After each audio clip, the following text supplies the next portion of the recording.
t'as craqué! Ça va bien se passer. Oui, peut-être. Vendredi 5 janvier, Philippe de Villiers était invité sur le plateau de CNews pour évoquer l'actualité, notamment celle de notre cher président. On m'a coupé, ça va encore tourner autour du trou de balle, cette histoire. Alors, une séquence a retenu mon attention, c'est celle où Philippe de Villiers commente les vœux d'Emmanuel Macron, plus particulièrement la partie consacrée à l'Europe. Donc on va réécouter les propos d'Emmanuel Macron et surtout après l'analyse de Philippe de Villiers. Il appelle à une Europe plus forte et plus souveraine. Écoutez. Nous aurons à faire le choix d'une Europe plus forte, plus souveraine, à la lumière de l'héritage de Jacques Delors. Philippe de Villiers, une Europe plus souveraine. Est-ce que vous partagez ce vœu d'Emmanuel Macron? Donc la souveraineté européenne, ça n'a aucun sens puisqu'il n'y a pas de peuple européen. Il y a des peuples européens, mais il n'y a pas un peuple européen. Et donc c'est le faux-nez d'une gouvernance sans les peuples. Ouais, c'est pas faux. Qu'est-ce qu'a voulu dire Emmanuel Macron, le président d'Iscobol devant les Jeux Olympiques? Il a voulu dire, sous-entendre, qu'il y a un projet de traité là. Deux changements majeurs.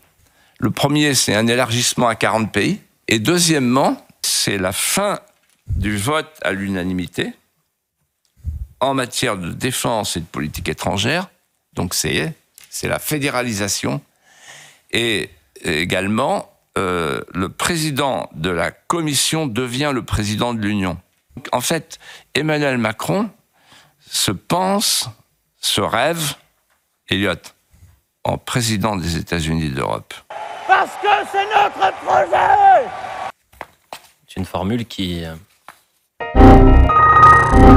Il veut être président des États-Unis d'Europe. Moi, je le sais de sources sûres. Bon, en tous les cas, c'est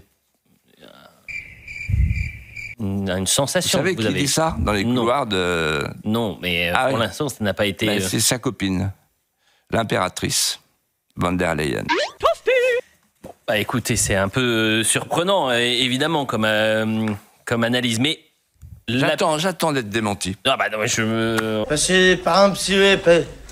Non!